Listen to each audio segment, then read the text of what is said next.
Vaughn to the Cole to the man. What's up, buddy? Alright. It's tough to choose from a list of so many good fucking movies. But if I had to put my finger on one that stands out right now, I'd have to choose Michel Gondry's Eternal Sunshine of the Spotless Mind. Everything from Jim Carrey's dramatic performance, as well as Kate Winslet's, Kirsten Dunst, Mark Ruffalo, even Elijah Wood. They knock it out of the park in this one. I love the fact that the cinematography in that movie makes it seem super low budget, yet it's full of crazy-ass special effects in completely random places. And it balances all the aspects of filmmaking that I love. It's all merged into one. It's dramatic in some parts, it's funny in some parts, it's romantic. I'd say it's definitely one of the most unique takes on a romance, and one that I'd recommend to everybody. Give it a watch. I'm Eva. Even though I have a lot of favorite movies, every single time somebody asks me this question, I always say Eternal Sunshine of the Spotless Mind for many reasons. I would say that the storyline is really creative. There's not really anything like that movie at all, and it can't really be remade in any way, shape, or form without seeming like a ripoff, which a lot of movies are nowadays. Like remade old movies and no one knows because it's like formulaic, but it's really original, unique. The characters are really cool and interesting, and they're not really like stereotypical of any kind. I mean, they sort of have a stereotype, but not really, because they're very unique. The actors are really good. Jim Carrey's one of my favorite actors. I love the soundtrack. I really like the concept of like showing how a breakup can really hurt you, but then like you need the memories to learn from the lesson, and you can learn from pain, and you can't just erase pain. And I think that's really important because a lot of us want to erase pain, but it's really helpful in a way for us to learn and cope.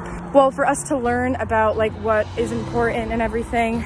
And the ending is magnificent. I'm not gonna give it away, but it's very ambiguous. I think that's the right word. How like you don't really know what happens. Like you do know, but you kind of can interpret it. And I love endings that are like open and up to interpretations like that, because like a straight giveaway ending is very boring, but I like it.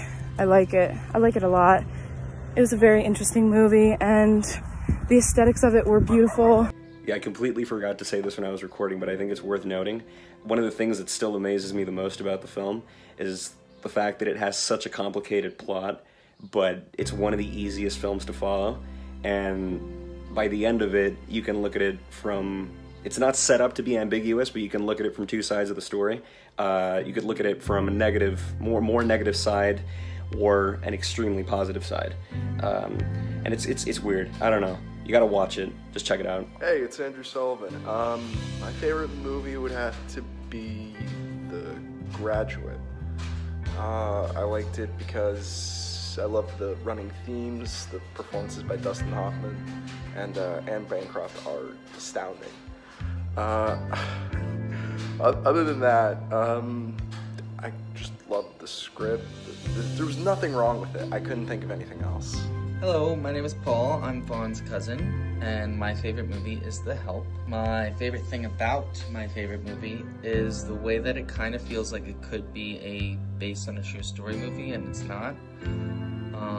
I think they do that by establishing the setting so well that you really feel like you're placed there in the time, whether it be some of the scenes that involve like really gross racism or something, and things that are basically, they are not exactly historically accurate, but these are things that likely happened and we know did happen, just maybe not in the exact way that they're portrayed in the scene. So I think they're able to evoke a lot of emotion out of viewers through that by really making it feel like it kind of is based on a true story, because it has inspiration behind true stories, especially the setting element of the movie.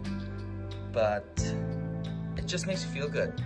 You feel good about it, and it's a little too perfect in that sense, and that's why I like it. So I'm happy it's not based on a true story in that way, because it has a nice ending. And yeah, it's good for the heart.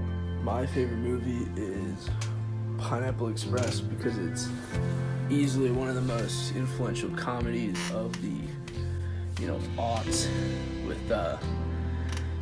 Seth Rogen and James Franco really changing about like what you could joke about and stuff. Hey Vaughn, it's your boy Naim at Pillsbury Doughboy. Sorry for the wait. I finally have time to do it. I'm here to talk about my favorite movie is 2019's The Joker. At first it was Monsters Inc. I love that movie with all my heart. The Dark Knight I love, but this one takes the cake. The Joker, with the mental issues and class issues, it talks about character development at its finest. When a lot of people didn't know if anybody could take on the Joker role after Heath Ledger, Joaquin Phoenix did an amazing job at it. You want to talk about character development and the transformation, how he killed people with only the makeup on. The only person he didn't kill with makeup on was his mother. I love this movie. Love it. That's all I gotta say. Vaughn, my boy, appreciate you. I'm out. So there are a lot of movies that I really love, a lot of movies that I like. Check out my Letterboxd.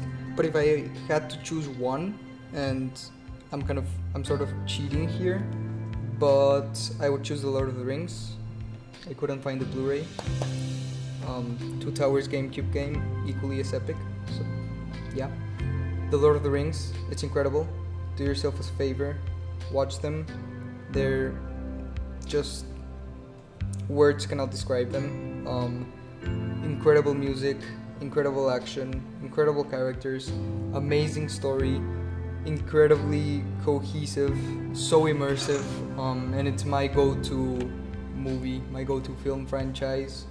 I watch it at least once a year, probably more, and definitely check it out if you haven't already. Watch the extended editions also, and if you have seen Lord of the Rings, then I recommend you check out War and Peace, 1966, yeah, 1966. I think it's even more epic, and it's definitely one of cinema's most ambitious projects to date. So if you haven't already, check it out. And I believe both are in HBO Max. So yeah, two incredible stories, but 7 films, because War and Peace is divided in 4 as well. So yeah, I'm over here with the epic stories. Hey Vaughn, I'd have to say that one of my favorite movies is Parasite. Because of the plot, I thought it was really relevant to the time. I thought it was great, the ending, especially the ending really tied everything together. Surprise ending, it was nice, it was awesome. The movie was shot really nicely, everything looked good. The acting was great. I never felt like I was reading subtitles. I got sucked right into it, so that was really cool. Yeah, it definitely deserved Best Picture, so. Hey Vaughn, so I can't really think of a favorite movie per se, but one of my favorite ones that I've seen quite recently actually is For a Few Dollars More by Sergio Leone. The reason why I think this is one of the best movies ever made compared to other ones, I mean, all the other movies that Sergio Leone has made are all incredible. But this one in particular I thought was very well made because it managed to be the perfect blend, in my opinion, of style and substance. I think that an issue with a lot of movies is a lot of movies sometimes try to pursue, providing a message and lack a certain style or a certain kind of energy that make it difficult for a wide audience to be able to see it, and it kind of feels very art and film oriented, which is kind of like attracting this very niche specific type of audience. In this case, I feel like it's the blend of realistic characters and a style of filmmaking that really highlights character and character progression and really shows this arc, while at the same time having engaging action scenes, an incredible score, and also, in my opinion, one of the most interesting antagonists I've ever seen in a project. Now, I don't want to go too much into details because I really recommend people to see it without knowing the spoilers of the story. But I think it's a very good example of terrific chemistry between actors, terrific writing, incredible direction, and in terms of acting and in terms of cinematography. And overall, it's just a really engaging film. I think it's an incredible way of showing how film can be an incredibly addictive experience and can really pass time while at the same time be extremely reflective and make you question aspects of your own humanity, which I think is probably the most beautiful aspect of filmmaking. But yeah, so if you haven't seen the Dollars trilogy, I would recommend you to watch all three of them, which is Fistful of Dollars, then this movie for a few dollars more, then, which you probably have seen, The Good, the Bad, and the Ugly. All three of these movies are incredible, but this one in particular, the second one, I think is just the best one.